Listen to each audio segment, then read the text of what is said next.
So what we're showing here is a claim score.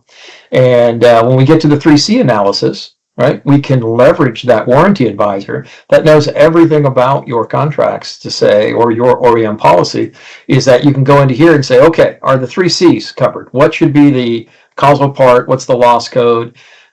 You just saw it scrolled by fairly quickly there, but we also have all of the integrations. So if you're using third-party cost providers for parts or for labor, we'll talk a little bit about like AllData, Forte. We have integrations to C&K, Teal, really any company that you're working with today. And if you think about the optimization here, historically, before a tool like this, in order to get this information, you'd have to step out of your admin system, go into one of these applications, go into the portal, put in the the loss code or the causal part, and say, hey, how much is replacement? Are there any ancillary parts on the claim?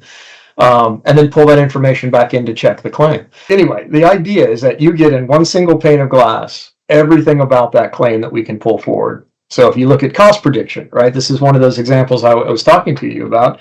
And one of the opportunities is if we can train on your historical claims, right, paid claims, authorized claims, the idea is that we can bring forward a cohort of, if I look across what's been approved, this is not an average. We're looking at those cohort of claims that you've authorized historically and saying, okay, I see what parts, what labor line items were used on that claim.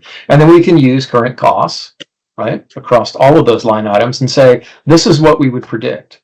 And this gives us a very good prediction as to what has been submitted in today's claim versus what would the model have predicted this to cost.